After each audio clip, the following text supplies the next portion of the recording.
Sore Pak, saya Bu Lina dari Jakarta mau nanya. Saya punya anak laki umur 13 tahun yang sangat takut gagal. Padahal anaknya pintar, cepat menangkap pelajaran, tidak bermasalah dengan pelajaran. Tapi apabila mendapat nilai di bawah nilai minimum, anaknya bisa menangis, memukul kepalanya dengan buku. Bahkan sampai membuat tanda pistol mengalah ke kepalanya dengan tangannya. Saya dan suami sudah berkali-kali bilang nilai tidak penting, yang penting mental. Kamu anak yang dikasih Tuhan, anaknya sendiri sudah mengikuti pembinaan SPK. Tapi masih tetap seperti itu. Bagaimana pemecahannya, Tuhan memberkati. Ibu yang terkasih, dalam menghadapi anak yang walaupun sudah kelihatannya baik, tetapi dia merasa down dengan pelajaran, kita harus pahami dan ajaklah dialog. Apa yang bayangan yang paling buruk buat dia kalau itu terjadi? Ya, karena kita tidak bisa sekedar mengatakan bahwa tidak ada masalah. Berarti buat dia ada masalah. Nah, dengarkan apa masalah dia. Apakah dia takut dibully? Apakah dia takut direndahkan? Apakah dia tidak takut bersaing? Alasannya apa? Karena setiap masalah bukan cuma sekedar seperti dikasih obat begitu ya, tetapi kita harus pahami apa yang dia rasakan, apa yang menjadi tantangan terbesar dia. Saya yakin bukan soal pelajarannya, bukan soal angkanya, tetapi apa yang dia harapkan, tidak harapkan terjadi berikutnya. Ya, dan yang kedua adalah kita sekali lagi, kebenaran firman Tuhan tidak bisa langsung berbuah menjadi sebuah kemenangan buat anak-anak kita. Ya, sebuah hal yang membuat dia kuat. Ya, tentu saja itu butuh waktu. Anda perlu menanam berulang-ulang. Anda perlu mendoakan dia. Anda perlu dialog kepada dia. Ya, kebenaran apa yang membuat dia kuat? Mengapa dia tidak kuat? Menemani anak untuk menjadi orang yang menang terhadap masalah itu adalah sesuatu yang proses panjang. Ya, tetapi percayalah, ya kebenaran itu selalu akan mendapatkan tempat dan memberikan kelepasan. Kalau Anda sendiri memberi contoh, tenang. Ya, nggak apa-apa. Boleh konsultasikan juga dengan gurunya apa yang terjadi di kelas. Ya, kenapa? Ya, angka minimal itu apa? Nah, jadi hal-hal inilah yang tidak bisa mudah dijawab. Tetapi yang tadi saya katakan, kebenaran ditanam saja. Jangan fokus pada bagaimana dia tidak down, tapi fokus kepada membangun tentang penerimaan di dalam Tuhan dulu. Ya, jadi benih yang baik itu ditanam, bukan lalangnya yang harus dicabut, tapi benih yang baik ya yang ditanam. Saya pikir itu yang jauh lebih penting. Ya, karena tidak terjadi itu tidak terjadi mendadak seperti itu. Anak ini juga bisa memberi sebuah gambaran tentang anak kita. Kalau saya baca WA ibu ini, kemungkinan besar ini anaknya adalah anak yang perfeksionis. Anak perfeksionis itu adalah anak yang selalu hidup menurut standar dia. Standar dia apa? Harus nilai akademik, harus sekian. Nah, kita harus mengerti bahwa perfeksionis itu bukan lahir dengan sendirinya. Pasti pernah ditaruh. Apakah dari kakek nenek, orang tua kita nggak berbicara soal itu hari ini. Tetapi di balik takut gagal, takut di bawah standar, itu akarnya seperti istri saya katakan, cari akarnya. Jangan-jangan selama ini adalah yang dibangun adalah sesuatu yang jangan terlihat salah, jangan terlihat buruk. Nanti apa kata orang? Ketika seseorang tidak mencapai standarnya, anak ini menodongkan tangannya seperti pistol. Kayak bodoh banget kamu, gini aja nggak bisa. Atau film atau apapun. Nah, disitulah kita harus menyadari yang sudah dikatakan bahwa firman Tuhan menjadi benih yang ajaib, dia butuh waktu tumbuh, rajin-rajinlah ibu menabur, apapun yang terjadi, nah tetap hidup ini jauh lebih berharga daripada sekedar angka. Karena angka adalah sebuah ciri tanda, bisa-bisa masuk aspek lain nantinya. Jadi sekali lagi, seperti yang dikatakan, kami dorong firman Tuhan akan mengubah pola pikirnya. Dan yang kedua, jangan-jangan dia belum percaya Yesus dan lahir baru. Mungkin dia ikut pembinaan, apakah dia sudah menerima kasih karunia Tuhan, bahwa hidup dia yang sudah diselamatkan, hidup kekal itu dia peroleh karena iman. Nah, itu perlu dicek lagi, ya. Tuhan berkati. Bersabar Bu untuk menggali hidup anak ya. Kita paham kok Sebagian kita pun sebagai orang tua kalau berbuat salah kita malas ya ketemu orang ya. Kalau kita di bawah standar kita malas ketemu orang lain. Ya, apalagi orang-orang yang mudah menilai kita malas. Nah, mungkin masalahnya bukan apa yang Bapak Ibu harapkan dia tidak. Artinya Bapak Ibu mungkin tidak menuntut, tapi ada orang sekitar dia nggak yang menuntut. Nah, itu yang perlu digali. Ya, jadi itu yang perlu kita tolong anak kita. Kadangkala sumbernya dari mana ya masalahnya. Yang kedua, kalau begitu standar penampilan seperti apa yang bisa menampakkan gambar Allah dan bukan seperti orang yang kehilangan makna gambar diri. Kita harus memahami apa yang kita ungkapkan adalah membangun manusia rohani dari dalam. Itu harus menjadi fondasi. Fondasi itu nggak kelihatan. Yang kelihatan ada apa yang di luar. Contohnya, ya menanam anak-anak kita untuk hidup penuh kemurnian dan kekudusan itu harus jelas. Sehingga yang muncul buahnya adalah yang kelihatan di luar. Cara berpakaian, cara merias diri, cara kita menunjukkan tampilan rambut, nah itu yang kelihatan, gitu loh ya. Nah alasan misalnya anak kita melakukan segala sesuatu yang lahiriah ini, dasarnya adalah identitas yang benar atau tidak. Itu yang kita perlu pahami, ya. Misalnya bagaimana, kenapa dia harus rambutnya harus rapi, kalau tidak keluar nggak bisa. Ya kita ajarkan rapi, ya. Tetapi kalau mendadak tidak perlu rapi, jangan terganggu dan sepertinya kita akan dinilai begitu buruk sama orang lain. Miriplah sama ibu-ibu. Ya udah biasa gambar alis toh, tapi kalau kelupaan kan bukan berarti kita nggak mau ketemu orang kan, gitu loh. Ya jadi kita harus memahami ya yang mana yang mutlak dan enggak, gitu loh ya. Jadi gambar Allah itu dimulai dari dalam diri. Ya, bukan yang di luar segala, bahwa saya ini dikasih Tuhan, apapun yang terjadi saya dikasih Tuhan, gitu loh. Ya, tapi kalau saya muncul itu bukan karena pembuktian diri, tapi karena saya akan berjalan sesuai dengan etika dan etiket saya gitu ya sebagai orang-orang yang ditempatkan di dunia sosial ya. Tetapi itu bukan menggambarkan tidak harus di-fight sepertinya harus sempurna. Nah, ini pengertian dan prinsip dan aplikasi dalam hidup sehari-hari butuh kita memahami itu batas-batas firman ya, batas dosa dan firman. Sehingga apa yang kita lakukan tidak menjadi batu sandungan misalnya kebenaran yang kita dapatkan. Ya, itu salah satu penting karena kita nggak bisa menjelaskan detail ya, tetapi saya berharap prinsip pengertian dan aplikasi hidup sehari-hari, prinsip firman, pengertian firman itu butuh sebuah proses berulang-ulang dalam kita praktek kebenaran firman sehingga kita menjadi orang yang bisa menjadi terang buat bangsa ini dan kita sendiri bisa menunjukkan gambar Allah, bukan gambar siapa kita, manusia kita yang hebat, bukan, tapi gambar Allah yang mengasihi kita. Kalau saya bisa simpulkan beberapa hal, saya tambahkan menyangkut wajah. Saya ingin katakan begini, ketika kita melihat Yesus, apa yang kita dapatkan dari Yesus? Andai kata kita hidup 2000 tahun, saya bayangkan Yesus kalau lihat wajahnya kita teduh tenang, ya, karena di balik wajahnya, di balik sinar mata ada damai sejahtera. Dia bukan orang pengkritik, penghukum, atau juga dia adalah orang yang menakutkan. Jadi apa yang di dalam pasti keluar lewat wajah. Sinar wajah itu penting sekali. Ya, kasih adalah gambar Allah yang sangat terasa dan terlihat dari wajah Yesus. Apalagi bahwa mulut perkataan Yesus adalah mulut yang membangun, ya.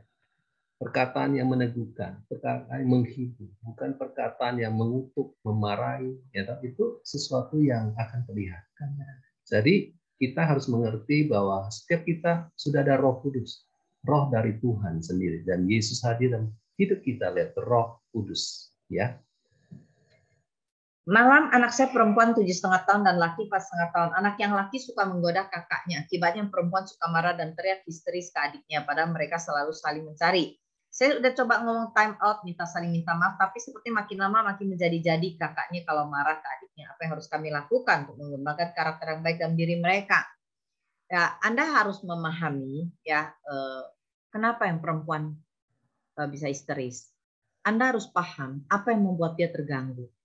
Kata-kata apa yang mengganggu, sikap apa yang terganggu. Orang tua kadang-kadang melihat cuma ribut, ayo berdamai. Bukan begitu cara menyelesaikannya.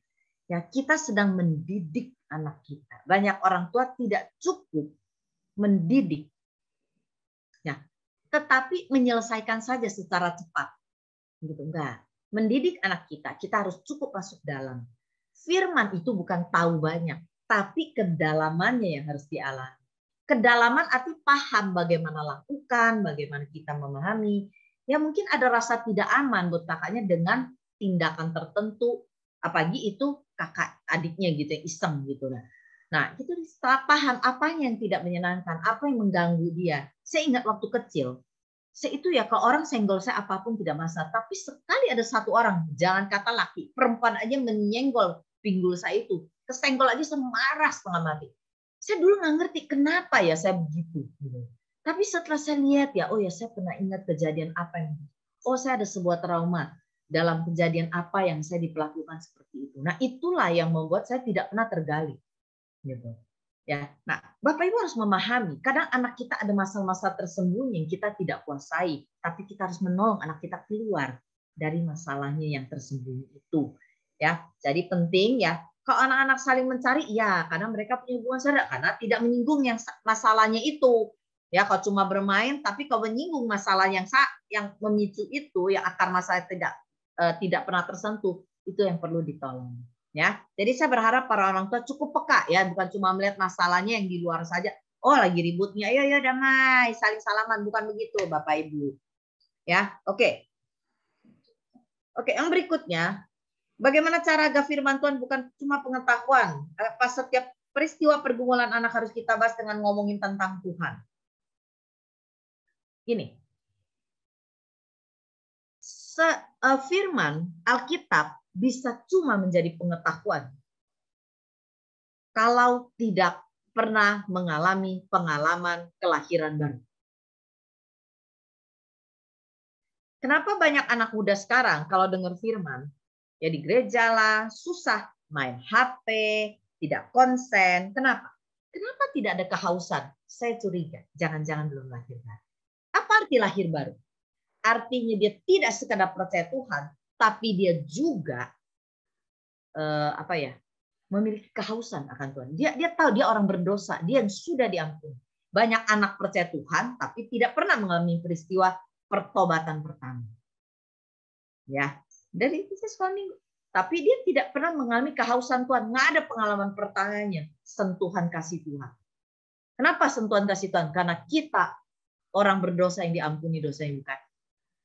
Itu penting sekali. Ya, makanya orang tua Anda harus memahami. Ya, bicara firman, memang kalau yang masih belum lahir baru itu kita sedang menyiapkan minimal itu masuk kepada pikirannya, perasaannya, dia sudah mulai dipengaruhi. Ya, tetapi waktu dia lahir baru firman itu semua menjadi kehidupan mendadak. Ya, dia mulai bisa berdoa tanpa perlu disuruh, ada sebuah kerinduan. Nah, makanya kita harus paham bagi guru-guru sekolah SD yang anak-anaknya belum lahir baru, yang paling penting anak kita sudah lahir baru. Dan kapan lahir baru tidak pernah ada yang tahu sampai kita sendiri memahaminya dan anak-anak kita mengalaminya dengan penuh kehausan. Ya, karena dia sadar, dia percaya Tuhan bukan karena disuruh, bukan karena ikut-ikutan, karena dari kecil. Dan yang kedua, dia percaya, dia tahu dia manusia berdosa yang diampuni. Itulah kelahiran baru. Ya, nah itu penting sekali. Ya, nah firman Tuhan harus diajarkan sejak kecil, karena kita tidak tahu kapan benih itu bertumbuh. Ya, kapan dia bertobat, bertumbuh itu penting. Nah, yang kedua itu adalah apakah setiap pergumulan peristiwa harus dibahas dengan omongin tentang Tuhan? Makna kali pertanyaan ini penting, tidak sesimpel itu. Artinya dalam setiap hal kita harus berpatokan peristiwa susah atau senang, pergumulan harus dikaitkan kepada kasih Tuhan, kebenaran Tuhan. Betul? Ya, lagi susah ada Tuhan. Lagi senang kita bersyukur sama Tuhan. Betul? Ya, itu yang penting. Ya, saya rasa jelas bukan cerita panjang tentang Tuhan, bukan. Responnya apakah respon yang menunjukkan gambar Allah atau tidak. Sikap Allah, kasih Allah atau kebenaran Allah. Itu yang penting. Ya, bukan sekadar bicara tentang Alkitab. Saya ingin memberikan dua kebenaran buat anak-anak yang memang belum sanggup mengenali tentang kebenaran Yesus mati di kayu salib buat dosa mereka. Di dalam Alkitab, Yesus pernah ditanya tentang apa sih kesimpulan dari hukum Taurat, dia berkata demikian, kasihilah sesamamu manusia seperti dirimu sendiri. Atau bentuk lain di dalam Matius 7:12, segala sesuatu yang kamu kehendaki supaya orang perbuat kepadamu, perbuatlah demikian juga kepada mereka. Nah, seringkali ini dinamakan golden rule. Artinya anak-anak, kalau kamu mau mengerti bagaimana kamu mau diperlakukan baik, belajarlah untuk memperlakukan orang dengan baik. Jadi ini adalah sebuah prinsip di dalam budaya masyarakat, ada sebuah etika, sebuah kebenaran di berbagai suku. Apapun yang kau mau orang lain lakukan kepadamu yang baik, lakukanlah terlebih dahulu atau lakukan juga hal yang sama kepada orang lain. Nah, ini bisa dibangun. Jadi ini bukan sekedar sekedar nasihat, tapi ini adalah cara Yesus menjawab kesimpulan daripada aturan-aturan yang ada dalam Perjanjian Lama. Oke. Baik. Ada pertanyaan, saya seorang guru yang membimbing anak kelas 1 SD.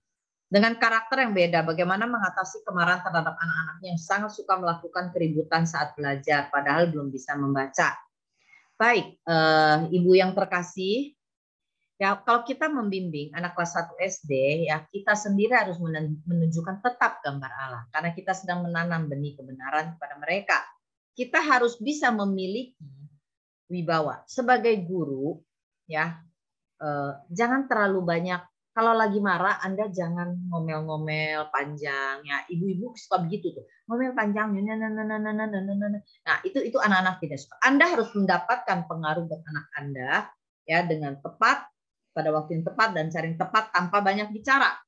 Ya, jadi itu penting sekali. Kalau Anda meminta apa, comprehend. Kalau Anda katakan tenang, ya bikin aturan. Saya tenang itu seperti apa? Ya, jadi misalnya kalau saya suka berkata, anak-anak tenang, taruh tangan di sini. Semua lihat kepada. Jadi perintahnya jelas. Semua lihat kepada Miss, semua lihat kepada Ibu. Sekarang lihat, bisa tenang. Kita tidak akan kemana-mana sampai kalian tenang. Jadi melatih mereka tenang harus ada sebuah proses. Memahami apa yang Anda maksudkan tenang. Tenang adalah tenang. Itu dilatih seperti itu. Sampai semuanya tenang, bagus. Itu yang maksud Ibu maksudkan. Sama seperti kita melatih anak kita di rumah. Ya, kalau saya berkata ya, memang ya. Kalau saya berkata engkau harus tunggu, adalah tunggu. Kalau anak saya mau interupsi saya bicara, saya tidak izinkan sampai dia pegang tangan saya sejak kecil. Kalau saya berkata sekarang boleh bicara, baru dia lepaskan tangan, baru bicara. Nah, kalau kita konsisten dengan cara apa yang kita mau lakukan, maka anak-anak memahami. Kenapa anak-anak tidak memahami? Karena dia tidak tahu apa itu tenang. Tenang itu apa? Harus dikasih contoh. Ibu tunggu, mulutnya diam, tangan dilipat, sampai semua siap, baru kita masuk kelas, baru kita duduk, semuanya berdiri. Nah, itu penting, ya. Itu salah satu contoh. Hal lain yang kita bisa lakukan, seperti yang dikatakan tadi, adalah aturan. Anak-anak belajar aturan sangat dipengaruhi oleh ketegasan dari guru yang menegakkan aturan. Artinya yang bikin ribut pasti ada kepalanya. Jadi aturannya apa? Ya misalnya 2 orang atau 3 orang bercanda bikin ribut. Aturan pertama adalah jangan buat ribut. Tentu kalau dia buat ribut ada peringatan. Ya, yang berdiri bu guru bilang nggak boleh ya. Nah, aturan kedua sudah ditegur tapi melakukannya. Ya sudah, tolong yang bikin ribut boleh keluar, ya berdiri di depan, silakan lakukan itu. Jadi otoritas atau wibawa seorang guru harus diletakkan di atas dasar kejelasan aturan dan kemantapan untuk menegakkan aturan. Disitulah baru anak tahu kalau saya langgar aturan konsekuensinya seperti ini. Oke.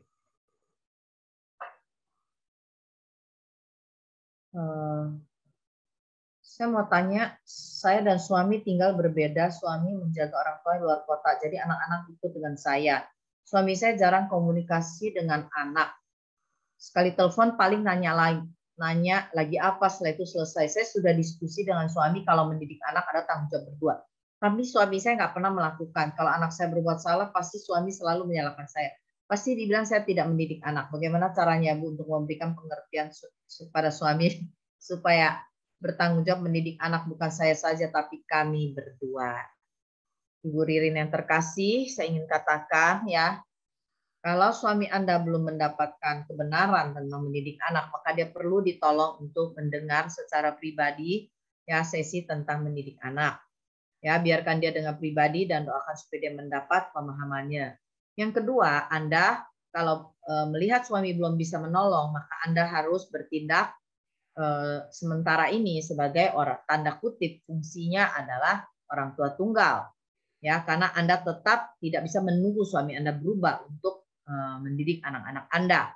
Percayalah ya, dalam proses ini suami Anda perlu menyadari lebih dulu. Karena tanpa kebenaran seseorang tidak bisa berubah, tanpa kasih pun tidak bisa berubah. Yang ketiga, Anda perlu lebih dulu mengasihi suami Anda, menerima dia dan banyak bercerita lebih dulu ya. Apa yang Anda dapatkan ya, sedikit demi sedikit membangun dia, share kepada dia. Ya, bagi apa yang Anda dapatkan ya, tanpa menuntut lebih dulu. Ya, karena otomatis ya Anda seperti melihat ada anak yang lain yang sudah gede tapi masih perlu dididik. Ya enggak apa-apa ya, doakan dia sambil kita bagi kebenaran sedikit demi sedikit. Ya, saya rasa itu lebih dulu yang harus dilakukan. Oke. Ya, oke. Yang terakhir, dua terakhir. Saya mengajar anak di sekolah, ada guru pendidikan agama Kristen yang mengatakan saat anak salah dengan sebutan anjing. Jadi ada seorang guru ya, menurut pengamatan rekan yang guru juga, gurunya ini mengeluarkan kata anjing kepada anak yang bikin salah. Nah, guru ini bertanya kepada kita, apakah cara saya salah kalau saya bilang kepada rekan saya bahwa saya diciptakan segambar dan serupa Allah, bukan anjing. Dan kalau memang saya dibilang anjing, maka gambar Yesus yang dipajang di tembok digandingkan dengan gambar anjing. Ketika kita berhadapan dengan orang kasar, ketika kita berhadapan rekan kerja yang tidak sesuai dengan etika atau melanggar firman Tuhan, kita harus kenali sebenarnya orang tersebut bermasalah. Dan orang yang bermasalah adalah cara masuknya juga harus kita bijak, ya. Bukan ajak dia ribut, tetapi bagaimana kita cerita bahwa salah kalau kita ngomong seseorang anjing, Pak. Itu terlalu kasar. Bukankah kita dikatakan kita diciptakan segambar dan serupa Allah saja. Cukup begitu, ya. Tuhan berkati. Bagaimana cara memarahi yang benar pada anak pritin laki-laki 9 tahun ya, misal si anak melanggar jadwal, bermain gawai, mengucapkan kata negatif ke adiknya, berbohong. Orang tua memarahi anak itu tidak perlu kasar, yang pasti. Dia perlu serius bicara. Salah adalah salah. Ya. Dan katakan apa yang benar, bagaimana caranya yang benar. Ya, katakan salah, apa yang Anda harapkan dan bagaimana benarnya. Jadi itu ngomong aja. Kalau lagi ngomong sama anak kita, tatap matanya, serius dan katakan ini yang benar dan mama mengasihi kamu karena supaya kamu hidupnya benar. Udah. Ya. Dan apa kesulitan dia? Gitu. Tanya berikutnya. Oke, saya rasa itu cukup ya. Karena anak kita jangan terlalu dicerewetin kalau ngomong kamu ya benar-benar ya begitu ya kalau dikasih tahu ya. Itu tidak akan pernah didengar ya. Jelas apa yang salah dan apa yang benar dan apakah dia ada kesulitan untuk berikutnya lakukannya ya. Kalau lain kali mama panggil, nah untuk anak-anak yang bermain gawai, kalau kita udah ada aturannya dan kita minta dia stop, berarti ya kita bikin konsensus misalnya 3 menit atau 4 menit sebelum dia berhenti kita kasih peringatan. Dia nggak boleh marah kalau dikasih peringatan. Kadang kan nggak bisa langsung stop. Nah itu memberikan dia time out untuk siap-siap berhenti ya. Untuk sebagian anak butuh time out berhenti supaya cukup bijaksana untuk dia melepaskan gawainya. Oke?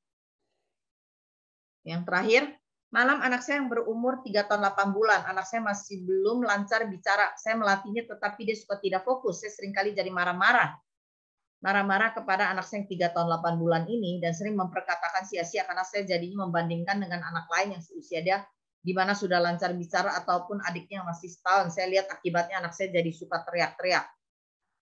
Apa yang harus saya lakukan? Karena saya sudah terlanjur suka bicara sia-sia ke anak saya. Anak usia 2, 3, 4 tahun itu adalah sampai 5, itu ada kecepatan menyerap bahasanya kuat sekali. Ya, jadi Anda harus hati-hati ya. Yang pertama Anda sendiri yang harus berubah menjadi belajar berubah menurut gambar Allah, minta kasih karunia Tuhan. Ya. Dan Anda melatihnya itu fokus ya anak 3 bulan dia paling lama 3 menit. 3 menit atau 4 menit. Yang bisa mampu 8 menit. Ya, ajarkan dia. Suasana belajar anak. Yang kedua ada suasana happy, senang. Jiwanya harus tenang. Kalau tidak dia tidak menyerap. Dalam tekanan tidak pernah bisa menyerap dengan baik.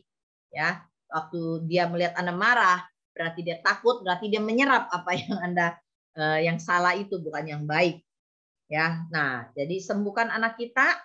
Ya, katakan mama salah, tatap mata dia dan berkata ampuni mama. Ya, ayo kita belajar. Mulailah dari 1 menit ya supaya ada suasana sukacita dan kondusif, naik 2 menit, naik 3 menit gitu ya. Sehingga kondusif ya, karena Anda sendiri butuh kasih karunia untuk mengajar anak. Ya, ibu-ibu, bapak-bapak saya mendorong, mintalah kasih karunia Tuhan. Anak kita bukan robot, kepandaian anak kita berbeda, keunikan anak kita beda karena kelebihan kekuatannya berbeda. Jadi Anda harus memahami dan mengasihi lebih dulu. Anda harus menerima kasih Bapak, memahami kasih Bapak, gambar Allah yang penuh kasih Anda harus pahami. Seberapa Anda mendapat kasih sumber itu, maka Anda juga bisa menjadi sumber kasih buat anak-anak Anda. Tuhan memberkati. Ketika saya membaca WA Ibu ini tentang anaknya yang 3 tahun 8 bulan dan juga belum bisa bicara lancar, Ibu, hal yang perlu Ibu perhatikan juga adalah apakah anak Ibu mengalami yang disebut delay speech delay, keterlambatan berbicara. Itu yang pertama. Yang kedua, ketika saya baca WA ini, anak itu suka teriak. Lewat 4 bulan setelah usia 4 tahun, kalau dia masih punya kesulitan bicara, coba cek lagi ke psikolog untuk lihat apakah ada sesuatu yang lebih dalam dari situ enggak. Apakah ada persoalan dengan autis atau hiperaktif dan segala macam. Saya tidak menakut-nakuti, tetapi bisa dicek dulu sehingga treatmentnya jadi lebih benar. Itu yang pertama. Yang kedua adalah Bapak Ibu yang hadir, kita harus bicara satu hal, yaitu ternyata anak kita potensinya beda-beda. Anak saya punya speech delay, tetapi dia punya kecerdasan musik. Kalau bicara musik, cerdas sekali. Anak saya punya persoalan akademik, matematika, hafalan. Tetapi kalau bicara spasial, kecerdasan spasial, dia ingat jalan mana yang sudah lewat. Dia tahu lokasi-lokasi. Jadi ada 8 kecerdasan. Ada 8 bentuk kecerdasan anak kita menurut penelitian. Jadi jangan sekedar melihat anak kita cerdas dari sisi sekedar akademik, hafalan, matematika. Ada anak-anak lemah di situ, tetapi cerdas di dunia seni, melukis, menari, olahragawan itu adalah bentuk kecerdasan. Jadi sekali lagi adalah Bapak Ibu, ketika kita memahami ada berbagai bentuk kecerdasan, kita treatment anak kita nggak sama rata. Artinya kita menghargai, memang di satu sisi dia punya kelemahan, tapi sisi lain dia punya kelebihan luar biasa. Saya bersyukur terhadap kecerdasan anak saya yang berbeda dengan orang lain, dengan kakaknya sendiri. Dan saya belajar menghargai dan dia juga belajar bertumbuh dalam kedalaman dan keahlian dan kecerdasannya. Dan pasti Tuhan pakai kecerdasan itu. Jadi sekali lagi saya dorong Bapak Ibu, anak saudara unik ya. Punya keistimewaan, punya kelebihan dan punya kekurangan. Jangan membandingkan, terima dulu, kasih mereka dulu dan kuatkan mereka terlebih dahulu. Nanti Tuhan akan tahu. Tuhan berkati.